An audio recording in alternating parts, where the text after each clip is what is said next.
একবার ভাবুন, যদি ভারত এবং রাশিয়া দুই ভাই মিলে বাংলাদেশকে দুদিক থেকে এমন চাপ দেয় যে ইউনূসের সরকারের শ্বাসরুদ্ধ হতে শুরু করে, তাহলে কেমন হবে? আশ্চর্যজনক ব্যাপার হলো, রাশিয়া সরাসরি বলেছে যে বাংলাদেশকে ভারতের সাথে টেনশন কমাতে হবে যত তাড়াতাড়ি সম্ভব, না হলে ইউক্রেনের মতো অবস্থা হয়ে যাবে। এটা কোনো সাধারণ কথা নয়, এর পিছনে লুকিয়ে আছে ভারতের নীরব কিন্তু মারাত্মক শক্তি, যা বিশ্বকে দেখিয়ে দিচ্ছে যে ভারত আর চুপ করে থাকবে না। বন্ধুরা, আপনারা জানেন না যে 1971-এ ভারত এবং রাশিয়া মিলে বাংলাদেশকে স্বাধীন করেছিল, কিন্তু এখন সেই একই জোট বাংলাদেশকে সতর্ক করছে যাতে তারা ভুল পথে না যায়। এই ভিডিওতে আমি আপনাদের দেখাবো কিভাবে এই আল্টিমেটাম ভারতের একটা অভূতপূর্ব পদক্ষেপ, যা বাংলাদেশের শেষ সময় ঘোষণা করছে। দেখুন শেষ পর্যন্ত, কারণ শেষে একটা বড় রহস্য উন্মোচন হবে। বন্ধুরা, চলুন প্রথমে দেখি কেন এই টেনশন শুরু হয়েছে। বাংলাদেশে ইউনূসের অন্তর্বর্তী সরকার আসার পর থেকে হিন্দু সম্প্রদায়ের উপর আক্রমণ বেড়েছে। যেমন সম্প্রতি এক হিন্দু যুবককে লিঞ্চ করে মারা হয়েছে। এটা কোনো ছোট ঘটনা নয়। এর ফলে ভারতে প্রতিবাদের ঝড় উঠেছে।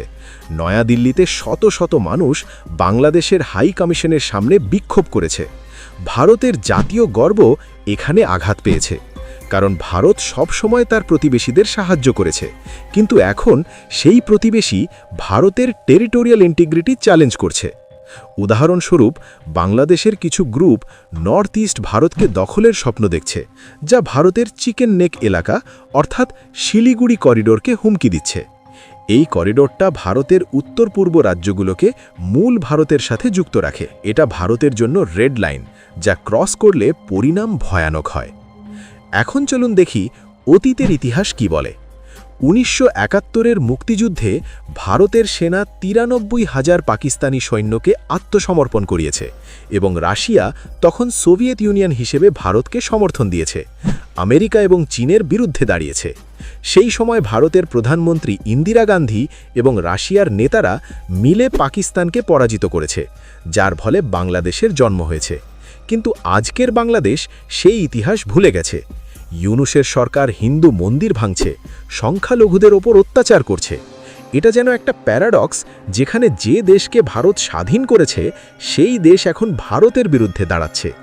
বন্ধুরা, এখানে ভারতের বোল্ড অ্যাকশন হলো তার নীরবতা, যা আসলে একটা স্ট্র্যাটেজিক মাস্টার স্ট্রোক, কারণ চুপ থেকে ভারত আন্তর্জাতিক চাপ তৈরি করছে। বন্ধুরা, ভিডিওটিকে ভালো লাগলে লাইক করুন, চ্যানেল সাবস্ক্রাইব করে বেল আইকন টিপুন, যাতে আমাদের ভিডিও আপডেট সবার আগে পান। এখন আমেরিকার দিকটা দেখি। আমেরিকা সরাসরি ইউনূসের সাথে ফোন করে কথা বলেছে, যেখানে তারা অর্থনৈতিক সম্পর্ক এবং নির্বাচন নিয়ে আলোচনা করেছে।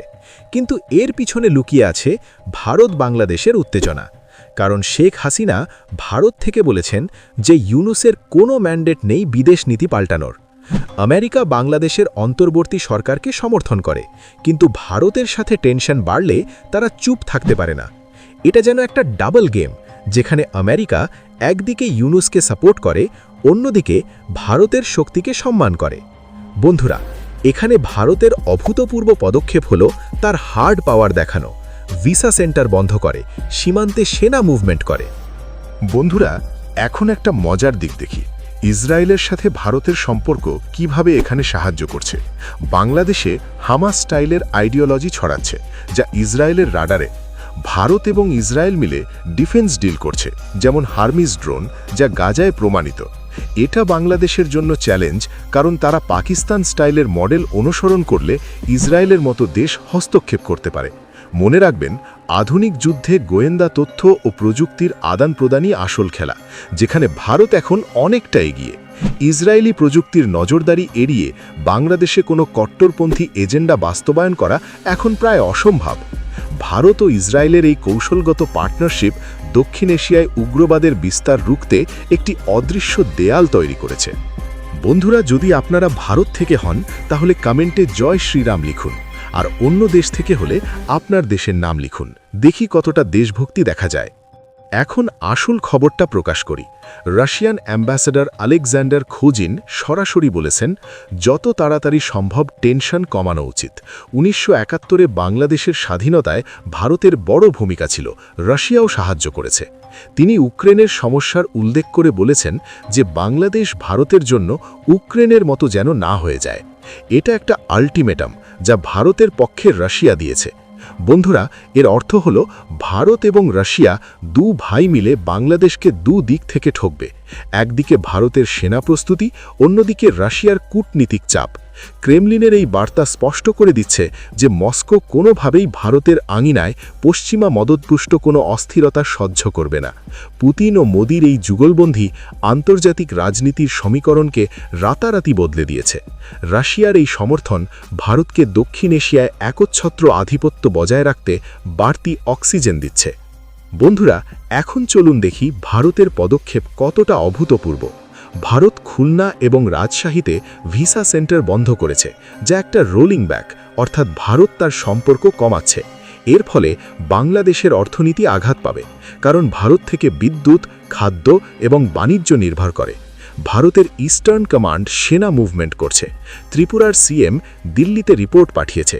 এটা যেন পাপা মোড, যেখানে ভারত শান্তভাবে কিন্তু দৃঢ়ভাবে অ্যাকশন নিচ্ছে। সীমান্তে টহল বৃদ্ধি এবং রসদ সরবরাহ নিশ্চিত করার এই তৎপরতা কোনো সাধারণ রুটিন কাজ নয়। ভারত সরকার স্পষ্ট করে দিয়েছে যে নিরাপত্তার প্রশ্নে বিন্দুমাত্র আপোস করা হবে না। সরবরাহ ব্যবস্থা বিচ্ছিন্ন হওয়ার ভয়ে ইতিমধ্যেই বাংলাদেশের অভ্যন্তরীণ বাজারে হাহাকার শুরু হয়ে গেছে।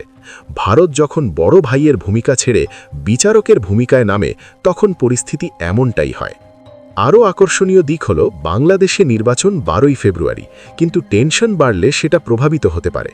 রাশিয়া বলেছে যে এই উত্তেজনা দক্ষিণ এশিয়ার জন্য খারাপ, যা ভারতের অবস্থানকে শক্তিশালী করে। আমেরিকা যদিও ইউনুসকে সাপোর্ট করে, কিন্তু শেখ হাসিনা বলেছেন যে ইউনুস হস্টিলিটি টুয়ার্ডস ইন্ডিয়া তৈরি করছে। এটা দেখিয়ে দিচ্ছে যে আন্তর্জাতিক সম্প্রদায় ভারতের পক্ষে।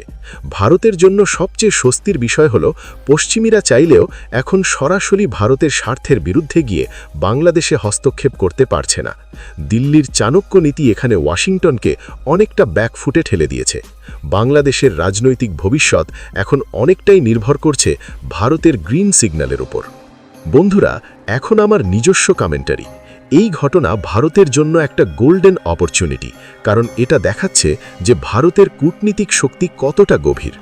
রাশিয়ার সাথে আমাদের ভাইয়ের মতো সম্পর্ক। আমরা রাশিয়ার তেল কিনি, তারা আমাদের অস্ত্র দেয়। এটা বাংলাদেশকে চাপ দেয়। কিন্তু আমরা চাই না যুদ্ধ, চাই শান্তি, কারণ ভারত সব সময় তার প্রতিবেশীদের সাহায্য করে। তবু যদি হিন্দু অত্যাচার চলতে থাকে, তাহলে ভারতের হার্ড পাওয়ার দেখা যাবে। এটা আমাদের দেশভক্তির পরীক্ষা। আমরা চুপ থেকেও জিততে পারি। মনে রাখবেন, নতুন ভারত এখন ঘরে ঢুকে মারতে জানে, আবার আলোচনার টেবিলে বিশ্বকে নেতৃত্ব দিতেও জানে। আমাদের ধৈর্যের বাঁধ ভেঙে গেলে ম্যাপ পরিবর্তন হতেও সময় লাগবে না। শেষ পর্যন্ত ভারতের জয় নিশ্চিত, কারণ সত্য ও ন্যায় আমাদের পক্ষেই আছে। জয় হিন্দ।